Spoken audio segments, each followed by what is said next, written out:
Hello guys, and welcome to my YouTube channel. I am Teacher Tin, and today's gonna be a fruitful day full of learning experience. Samahan niyo ko and I hope makatulong sa inyo ang video na ito. Kung bago ka pa lang sa aking channel, please don't forget to like, share, and subscribe at i-click ang notification bell para updated ka sa aking mga bagong video uploads. So for today's lesson, we are going to have Module 1 under Quarter 2 of Personal Development, which is about personal relationships. So ano nga ba ang ibig sabihin ng personal relationships? Under this lesson, you are bound to answer the big question, how does knowing more about attraction, love, and commitment help you become more responsible in a relationship?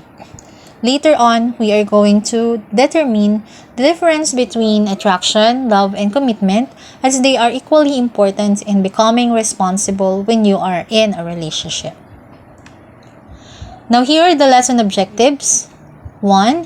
To discuss an understanding of teenage relationships, including the acceptable and unacceptable expressions of attractions, and express your ways of showing attraction, love, and commitment.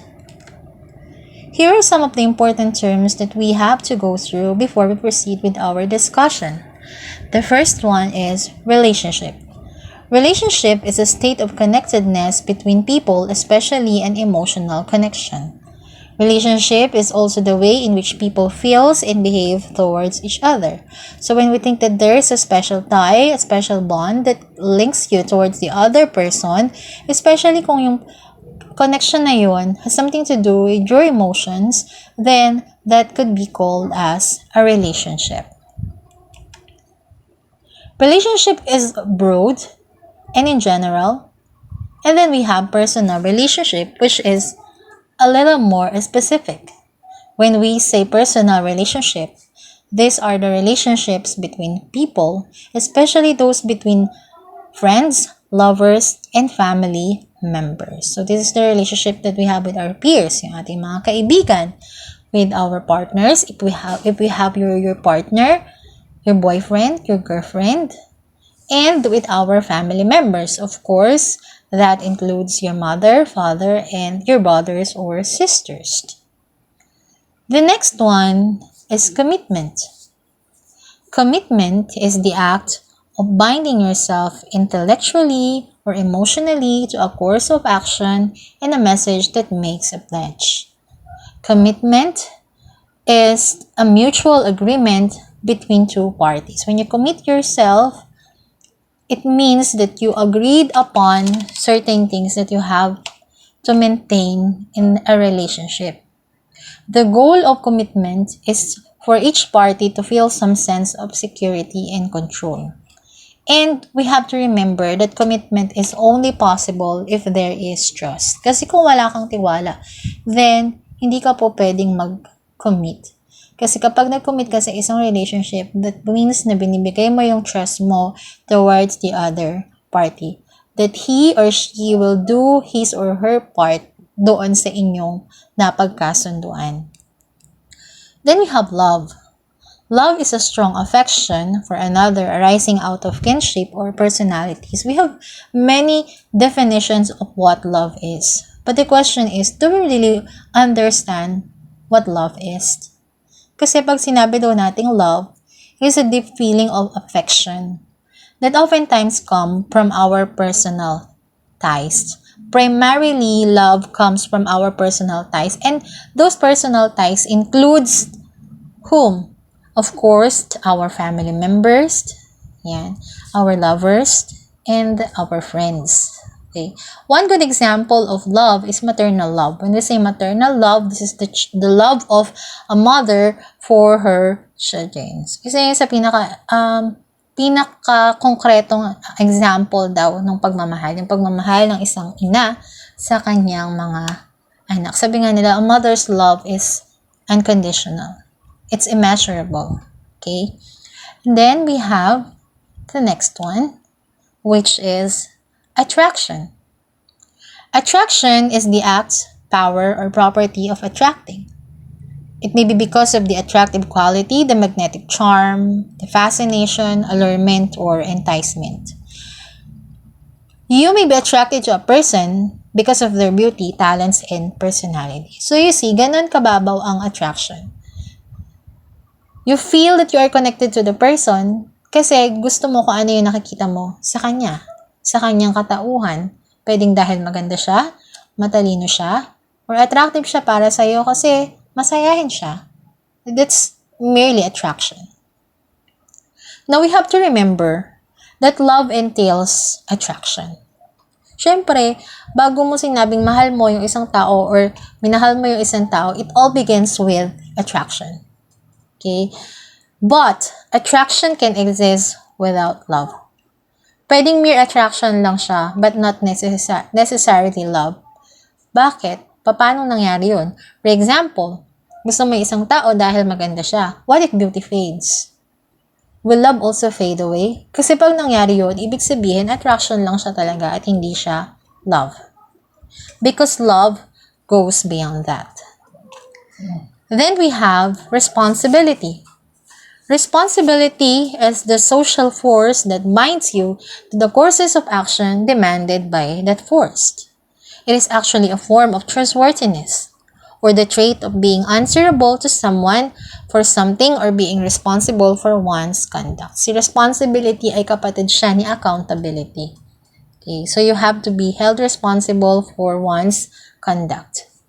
Responsibility is about having open communication about your feelings and be willing to admit that you can go from the hard parts of the relationship. So, doon na nakikita kung gaano ka responsable sa isang relasyon.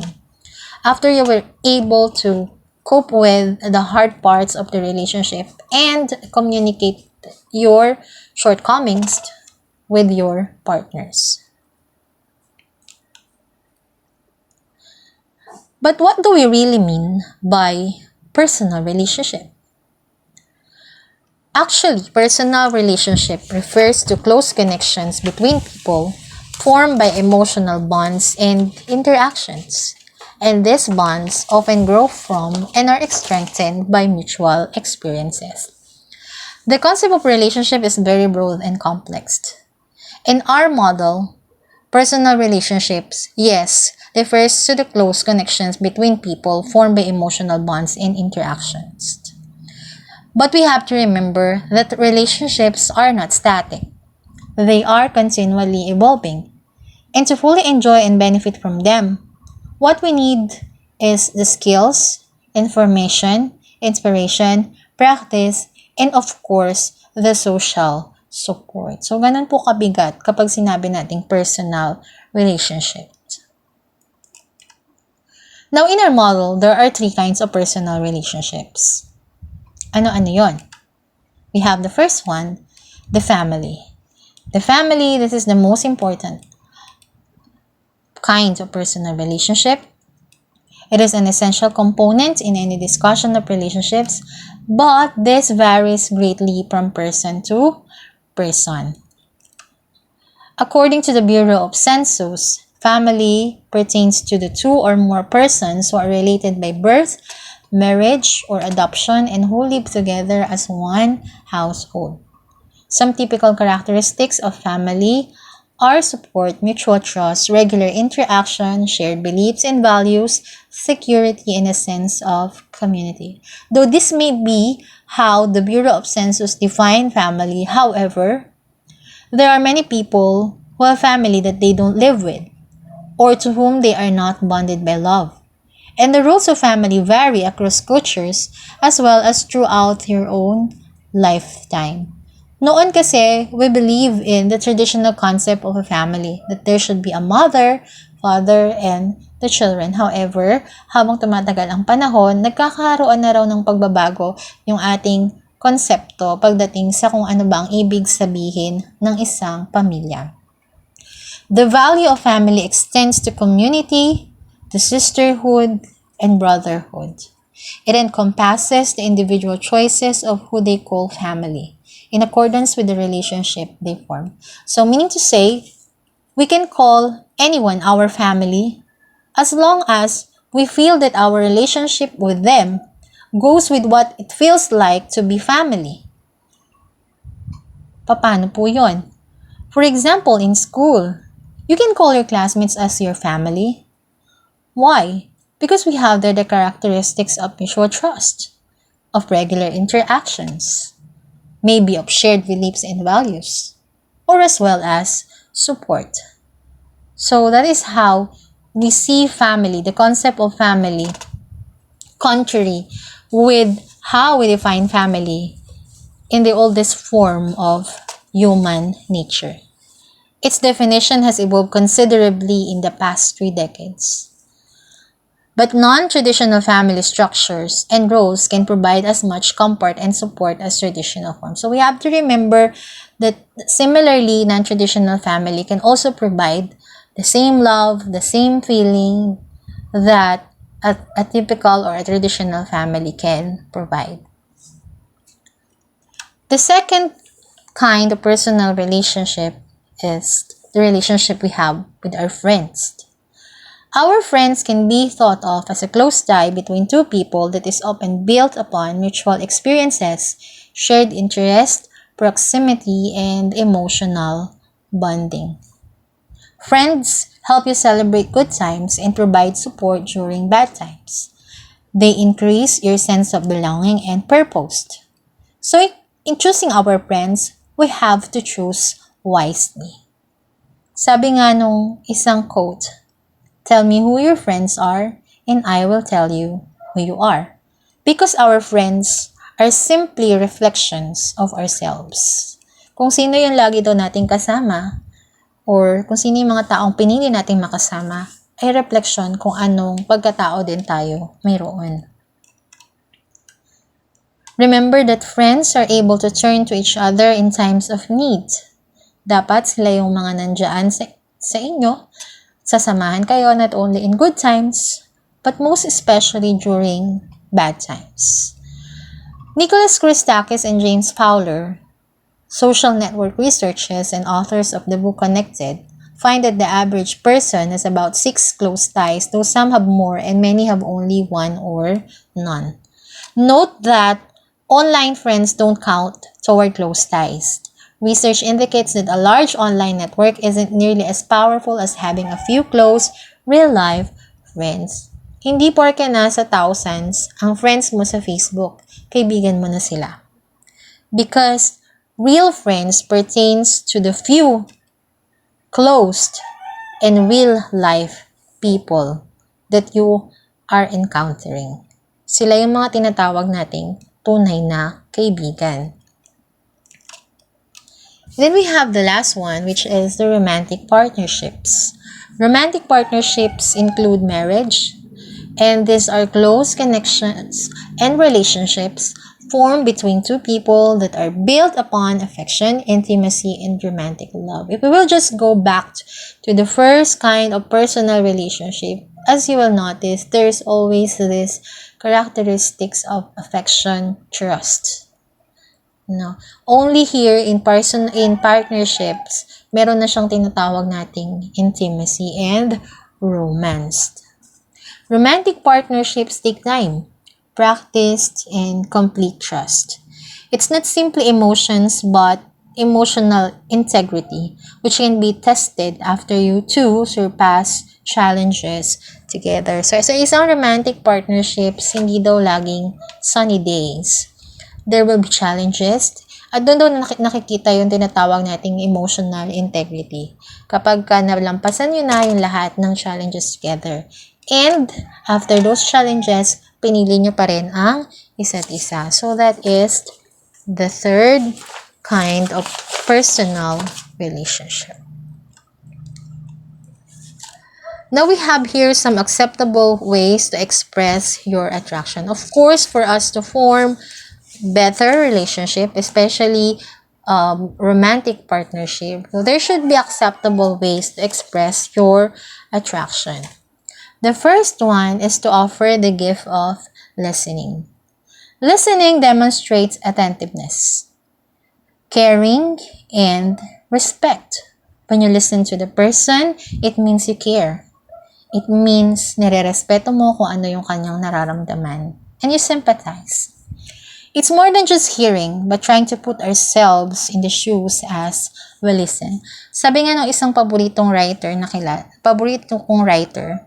na si Bob Ong, pag pinagsama daw natin yung shape ng ating ears, it forms a heart. Meaning, a person who knows how to listen is a person who knows how to love. Sa Tagalog, pag marunong tayong makinig, marunong tayong magmahal. The next one is to say please and thank you.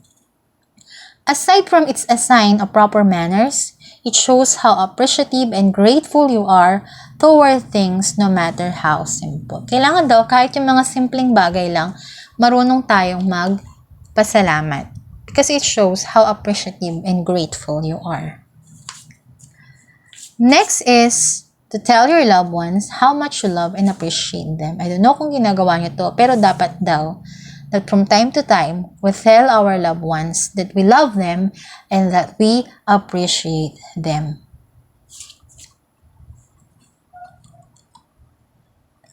Next is to offer to help someone in need. Helping others is not just good for them, but it also makes us happier and healthier too.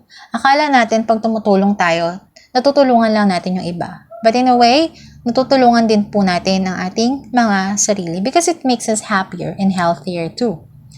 It's not all about material things, but support can be in the forms of time, ideas, and energy. So, pwede tayong tumulong hindi lang sa pera, sa material na bagay, pero pwede rin naman nating ibigay sa ibang tao yung ating oras, yung ating mga ideas, as well yung ating mismong sarili, yung ating mga effort. We can also write a letter or send a card to someone you love and mail it. Yan. So, magsusulat tayo because writing them letters or poems, though may seem cheesy, reflects sincerity and so much effort from the one who made it. This is possible when we are too shy to tell them in person our gratitude and appreciation. So, kung nahihiya kang sabihin in person na mahal mo siya or napapasalamat ka, it could be in a form of a letter. But still, mararamdaman pa rin naman doon yung sincerity because of the effort of the person. You can write your loved ones a poem also of gratitude. Aside from a letter, if you are capable of writing a poem, then it's much better. And then, to practice the art of forgiveness or pagpapatawad. While acknowledging the wrong that has been done to you and making a choice to forgive is not always simple. But you know, it's worth it. It gives person peace of mind. Parang masarap lang matulog sa gabi nang wala kang iniisip kasi alam mong whoever did something wrong to you, in your heart, you have forgiven them.